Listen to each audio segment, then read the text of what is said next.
ناظرین کرام السلام علیکم ورحمۃ اللہ وبرکاتہ۔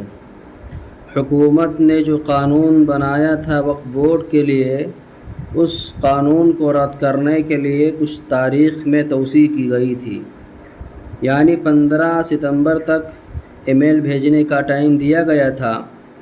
آج 16 ستمبر ہے۔ اب اس میں بتایا جائے گا کہ بل پاس ہوا کہ نہیں ہوا۔ جے پی سی کے چیئرمین جدن پالیکا نے کہا ہے کہ یہ بل پاس ہو کر رہے گا۔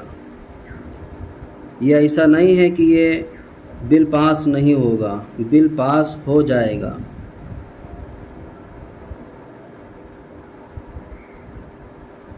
اور آج تقریباً 5 کروڑ ای میل بھیجے جا چکے ہیں اور 50 لاکھ ای میل بھیجنے کے لیے کہا گیا تھا، اس سے زیادہ بھیجا جا چکا ہے۔ لیکن جدن پالیکا نے اس پر ایک غور و خوض کیا اور کہنے لگے کہ 5 کروڑ جو ای میل بھیجے گئے ہیں تو اس سے پتہ چلتا ہے کہ یہ بل رد ہو جائے گا، لیکن ایسا نہیں ہے۔ ایسے ہی ہم فیصلہ نہیں کر دیں گے، فیصلہ اب دوسرے کے سامنے رکھا جائے گا۔ یعنی ان کے کہنے کا مقصد یہ ہے کہ مسلمان کے جو جج ہیں، جو بڑے بڑے وکیل ہیں، جو جسٹس ہیں، ان کو بیٹھایا جائے گا، ان سے ڈسکس کیا جائے گا، فیصلہ کیا جائے گا، میٹنگ کی جائے گی، تب فیصلہ دیا جائے گا۔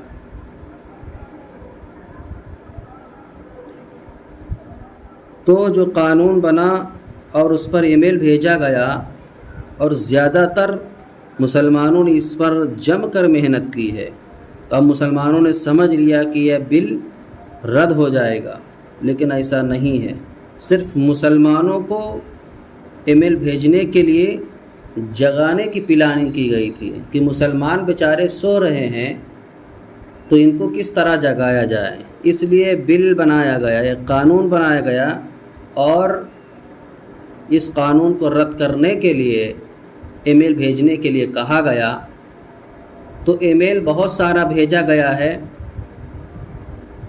تو اب اس بل کو رد کرنے کے لیے ای میل سے رد نہیں ہوگا، بلکہ جج لوگ بیٹھیں گے، بڑے بڑے وکیل، بڑے بڑے افسر، ان کو بیٹھایا جائے گا، ان سے فیصلہ ہوگا۔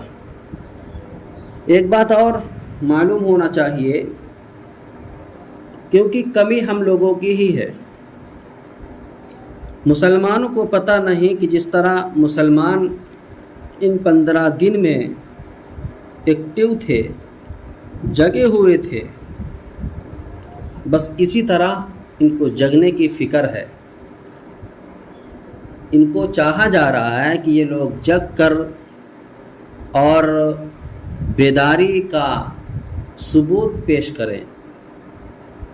اس لیے گزارش یہ ہے کہ پہلے نمبر پر مسلمان کام یہ کریں کہ فرقہ بندی بند کر دیں، ایک مسلمان دوسرا مسلمان کا آپس میں بھائی بھائی ہو جائے۔ تو اگر جب سب لوگ مل جل کر ایک متحد ہو جاؤ گے، ایک پلیٹ فارم پر جمع ہو جاؤ گے، تو یہ قانون سب بیکار ہے، یہ قانون پاس نہیں ہو سکتا، اور اللہ تبارک و تعالیٰ کے سامنے کوئی شخص کچھ نہیں کر سکتا جو خلاف کے لوگ ہیں۔ لیکن غلطیاں مسلمانوں کے اندر ہے، ہر شخص الگ ہے، پلیٹ فارم سے الگ، جماعت سے الگ، اپنا فرقہ بنائے ہوئے ہے، اپنے مسلک کو فالو کرنے کی محنت کر رہے ہیں، اور سب لوگ جانتے ہیں، حکومت بھی جانتی ہے کہ یہ مسلمان بکھرے ہوئے ہیں موتی کی طرح، تو ان کے اوپر کچھ بھی کر لو، کیا کریں گے۔ تو بس یہی ہم سب کی کوتاہی ہے، مسلمانوں کی کوتاہی ہے، جس کی وجہ سے یہ قانون بنتے رہتے ہیں اور آگے بنتے رہیں گے۔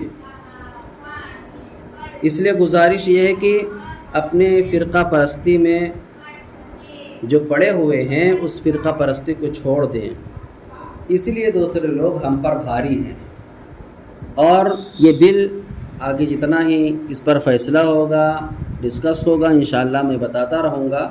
لیکن سب سے بڑی کامیابی کی بات یہ ہے کہ اللہ تبارک و تعالیٰ سے دعا کرے کہ اللہ تبارک و تعالیٰ اس بل کو رد فرمائے اور ہمارے حق میں فیصلہ فرمائے۔ اور سارے مسلمان ایک ہو کر رہیں، زندگی گزاریں۔ جب ایک رہو گے تو کوئی کچھ شخص نہیں کر سکتا، لیکن اگر بکھرے رہو گے تو ہر ایک مارے گا۔ جس طریقے سے فٹ بال ہوتا ہے، والی بال ہوتا ہے، اس کو مارتے رہتے ہیں، جدھر جاتا ہے ادھر اس کی پٹائی ہوتی ہے، کیونکہ اندر سے وہ کھوکھلا ہوتا ہے۔ اسی طرح مسلمان ہے، اندر سے کھوکھلا ہے اور اوپر سے کچھ ہے۔ کہنے کا مقصد یہ ہے کہ ایک ہو جاؤ، مل کر رہو، تو پھر انشاءاللہ اللہ تبارک و تعالیٰ کی مدد آئے گی۔ لیکن اگر بکھرے رہو گے تو مدد نہیں آئے گی۔ اللہ ہم سب کو کامیابی عطا فرمائے۔